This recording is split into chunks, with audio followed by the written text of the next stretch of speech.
Hello everybody, this is PotterBrony, and welcome to another death battle. This time we have Yang from RWBY versus Tifa from Final Fantasy VII fame. Okay.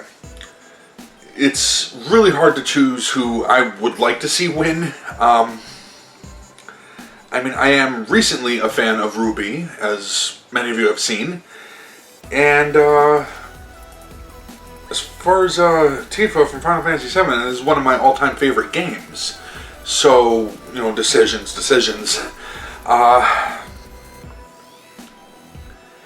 Just because of how long and the type of effect that it's had as far as Final Fantasy VII, I'm going to be rooting for Tifa. Not to say that I would be disappointed if Yang won, but I'm going to be rooting for Tifa mainly because Final Fantasy VII was the first Final Fantasy I ever played. Played it over at a friend's house once, saw it, I'm like, well, what the hell is this game and how have I not heard of it? Shit, that was back in high school. Went out and bought a PlayStation. Up until that point, it was like strictly Nintendo for me, man. It was like, I had very little experience with any kind of RPGs. Mostly it was like platformers or action-adventure type of games, that type of thing. Then along comes this, and holy crap. So that's really the main reason I'm going to be kind of rooting for Tifa. I know that they seem to be similar. They both have more physical power than the average human. Would be a nice way to put it. Would be a subtler way to put it. It's like they're both incredibly strong. Both their power seems to rely on, well, not solely rely on some other outside element, say dust or materia. It's, again, I'm going to listen to what they say, figure out who I think is going to win, but first just saying that I'm rooting for Tifa first and foremost. So yeah, have rambled long enough. Let's just get this started in 3, 2, 1, go. Screw Attack's Amiibo Cockfight returns in all its glory to the Addison Improv in Addison, Texas on Tuesday, October 27th. Purchase your tickets through the link in the description. Join Screw Attack and special guests for this. Yeah, not making it down to Texas for one night.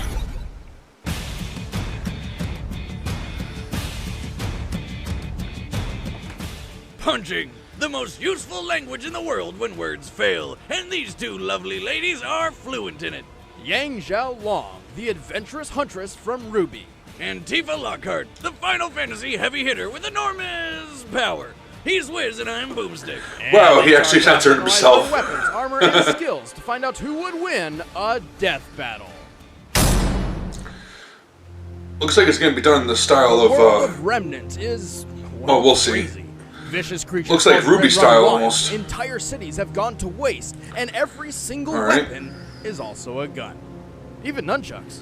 Oh, that sounds like Disneyland to me. The happiest, most gun-filled place on Earth.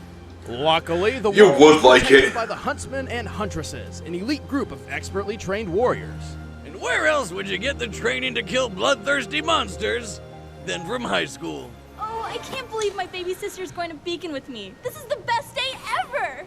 Please stop. After losing her mother to mysterious circumstances and being trained all her life by her hero legend of an uncle, Yang Xiao was accepted into Beacon Academy. It's kind of like Hogwarts, except replace wands and books with swords, sniper rifles, and giant transforming scythes. Man, this place just keeps getting better and better. Seriously, I know where I'm gonna retire now. A natural fighter and thrill-seeker at heart, Yang fit right in and soon found herself a member of the color-coordinated team, RWBY, led by her younger sister, Ruby. Because that's not confusing at all. I'm talking about kicking off the semester with a No one said it made a lot of start sense. My semester's off with the Yang. Eh? Guys, am I right? Nope. Anyway, Yang's time at Beacon was well spent, and she became the master of punching all of the things. See, while Yang's fellow teammates wield a scythe, a couple swords, some big guns, Yang's style of combat takes a more direct approach. Yeah, she does, with her shotgun gauntlets. Her two golden bracelets aren't just stylish, they extend to form a weapon called the Ember Celica. With just a punch, the Ember Celica. Alright, so now I'm learning new things. Haven't heard of that, Ember An Celica. That's explosion neat. of force and a beautiful sound. I'm so hungry! To top it off, these concussive blasts can fly several hundred feet. Yang is one of the few people I know who can punch a bird out of the sky. That's what you get for crapping on my car. In addition, like most huntresses, Yang can manifest her soul as an aura. Aura can be used to block deadly attacks and heal minor wounds, and Yang's is no different. But my favorite way she uses her aura is when she goes Super Saiyan. Many hunters Yeah, that was pretty possess awesome. a semblance, a special power unique to them that makes Beacon Academy look a little more like the Xavier School for Gifted Youngsters. Yang's semblance absorbs damage from hits she takes, adding them to her own physical power. After taking just 2 attacks from a mech suit, she was strong enough to shatter the whole thing in one go. Unfortunately, her semblance Yeah. does not increase her aura's defense, so she feels the full force of everything that hits her aura, and can only absorb power so long as she remains conscious. Luckily, she's pretty tough. Yang survived a punch that easily smashed her through a concrete pillar. You know, the ones designed to hold up entire bridges? And during a food fight, remember this is high school, Yang was knocked up into Yeah. the air and did not come back down for about 100 seconds. More than enough time to reach terminal velocity. This means upon landing, she took an impact of nearly 50 tons of force. And stood right back up like it was. Damn. Oh, what a waste of good food. Despite this, Yang can only take so much. Her aura has a limit, as does her short temper. Pushing both of these too far leaves her extremely vulnerable. Like when this ice cream lady knocked her out because Yang had been fighting monsters all day with no sleep. It's also worth noting Yang is less adaptable when fighting against foes specializing in kicks. Still, she's confident she's one of the best in her class and dedicated to graduating Huntress School so she can travel the world fighting everyone just for the thrill of it.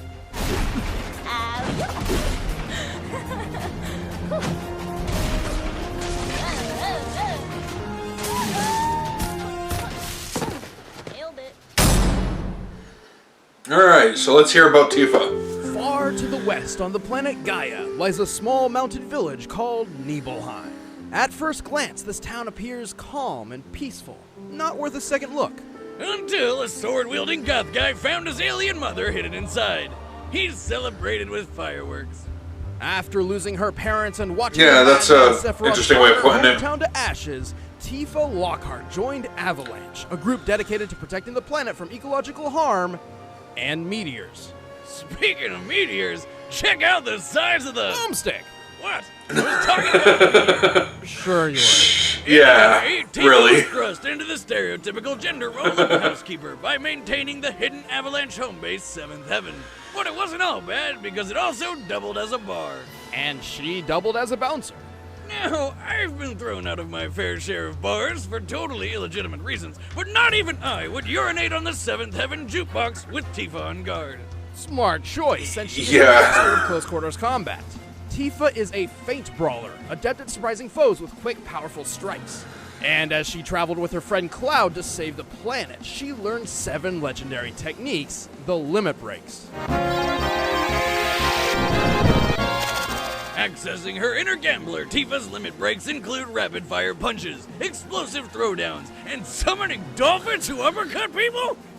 Well, that's just This is awesome. kind of her answer to a semblance, If she huh? manages to throw all of them in order, she charges the last of her limit energy into one final titanic punch. The final heaven. Yeah. You squirrel! Able to throw down at a moment's notice, and even wears leather gloves everywhere she goes just in case a fight comes her way. And if she decides to get really serious, Miss Lockhart busts out her 2 round, beautiful ultimate weapons. Don't you dare! The Premium Heart. Oh. Well, the Right. Premium Heart increases Tifa's striking power immensely, and continues to do so over time as she builds limit energy. However, they lose this increase after Tifa uses her limit breaks, and need time to charge back up. Oh, that sounds like it could be a problem. Oh, if she didn't also have magic. In Final Fantasy VII, there's a wide Yeah. variety of magical ability granting gems. So what are they gonna called arm her materia. with? Any person can wield any materia, and it's up to the game's actual player to decide who gets what, giving Tifa no standard materia setup. However, thanks to the Dissidia Fighting series, we know Tifa prefers to carry fire and ice materia into battle. These Okay. fire and ice materia let Tifa conjure and wield fire and ice. Combine that with her freakish superhuman strength, and she's like an unstoppable powerhouse. Well, her immense power does come at a price. Her skills in speed and defense are somewhat lacking, making her something of a glass cannon. But to help make up for this, Tifa wears 2 armor pieces. She wears a ribbon on her arm in memory of her late friend Aerith, Come on, man. Don't bring that up. which protects her from negative effects like poison and paralysis. Why you gotta bring that She up? also likely wears the Minerva band to defend from fire and ice.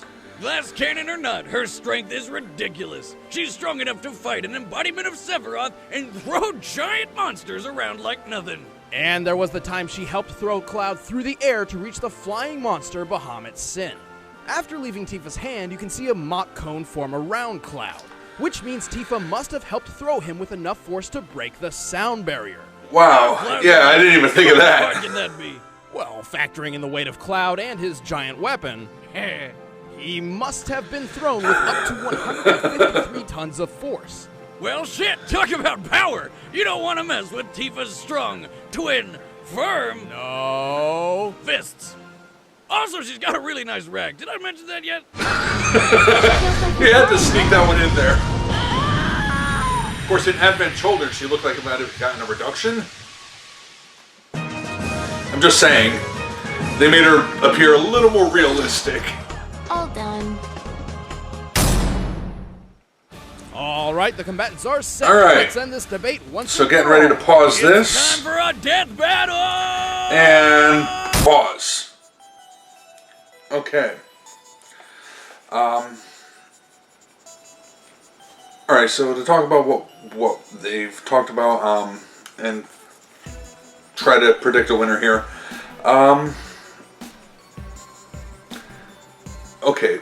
Tifa can dish out a hell of a lot of damage. That is true. It's like, and her armor can help her take some damage, yes, but she cannot take as much abuse as Yang seems to be able to. I'm not sure how that's going to play into it that much. Yang is powerful, yeah, but she's and she gains more and more strength with her semblance as far as however much is dished out to her, she can, you know, shoot back just as much, literally just as much. Plus, she can heal quicker, and Tifa has magic. I'm not really sure what kind of dust Yang would use.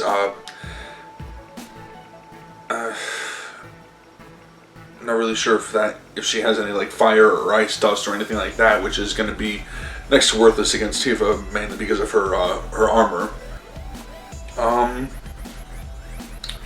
This is a hard one to call. I mean, they seem fairly evenly matched to me. But I'm going to have to go with, I'm thinking Tifa may win this one. Mainly because of experience. I mean, they didn't seem to factor that into it, but she has a hell of a lot more experience than Yang does. Yang, you think she's still in school, she's still learning, and you saw compared to, and people who've watched Ruby have seen compared to a first year freshman there at that school, to a second year, to a sophomore, the difference in power, the difference in skill, how much they've learned over that particular year, and Tifa may not have had that kind of education, but she has been fighting for a lot longer. She can take on a bunch of different types of weapons, monsters, that type of thing. Yang can do as well, but I'm not sure that Yang has the actual physical force that Tifa has behind her. This is just really hard for me to call this, but I'm gonna take as educated of a guess as I can and say that Tifa is gonna win this one. So, again, I won't be disappointed if Yang wins. Maybe a little, but not too bad. I do like both of those characters. So, let's just get it started again in 3, 2, 1, go. Alright. Yeah, it's definitely Ruby style animation, so their animator did really well here. Hold up. Let me see some ID.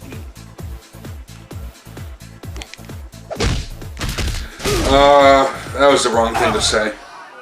Hello. No need to panic, people. Just looking for someone. I will take a strawberry sunrise, though. No ice. Is that the voice actress? Oh, that's awesome. That sounds just like her. Sorry, miss. I think you'd better turn yourself around and look elsewhere. So, does this mean no sunrise? You crashed my bar?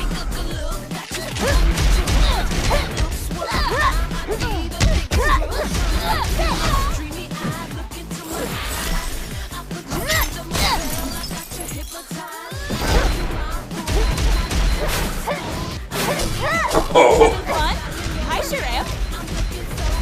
Don't mock me!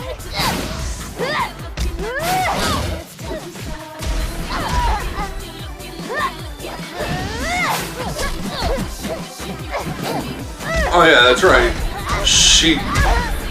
And Tifa may fight fists, but she's also a trained martial artist. Like, she has a skip leg day apparently. Oh. Warm-up's over.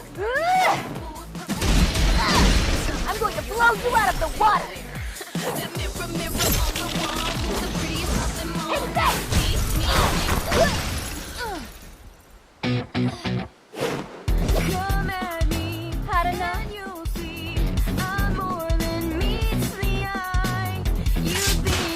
Oh, first blood. Not even close.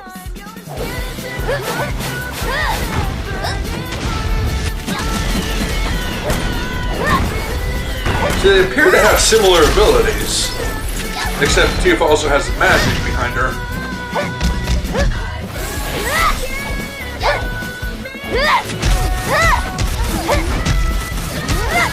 You're going down!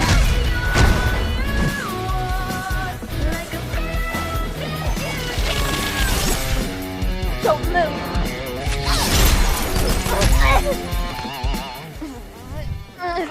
All right. Let's see if you can keep up. Here we with this. go. Oh, straight shot all the way through.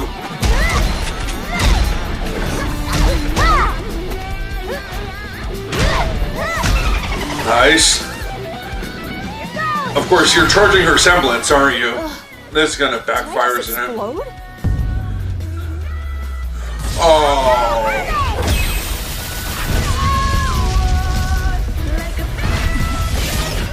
What in the world?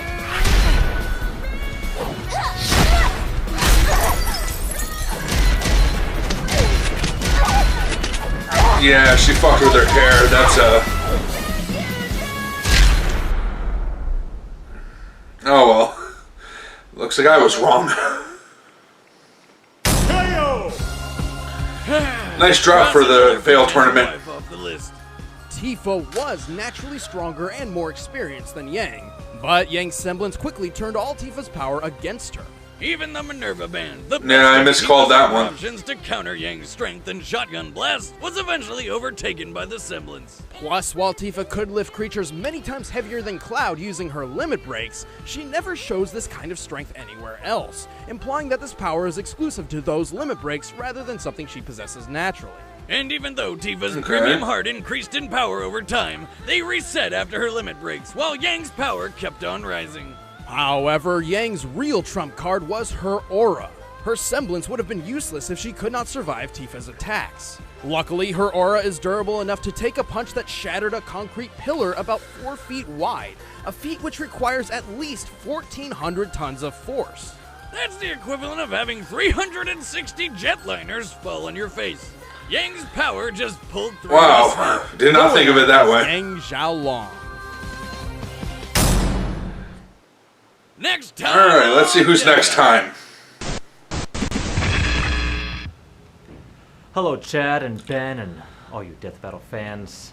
Always and Boomstick had a great scheme going on for a while there, having you follow them on Twitter to find out which of your favorite characters they were going to massacre in the next fight.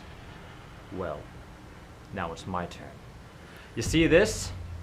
It's the hard drive that contains all the Death Battle matchups and outcomes for the next year. and it's mine now. If you ever want to see your precious death battle again, well, you know what to do.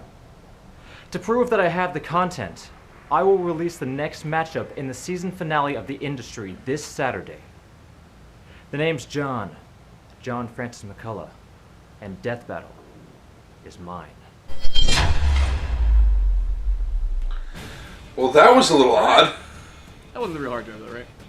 No, I got it right. Shit. Yeah. Okay. Guess not finding out who's fighting now.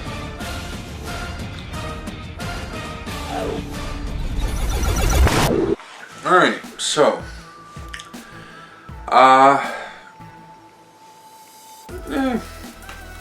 I did say I wouldn't be disappointed, and, you know, to be fair, I do like Yang, but I also said I might be a tiny bit disappointed that Tifa didn't win, and I unfortunately am.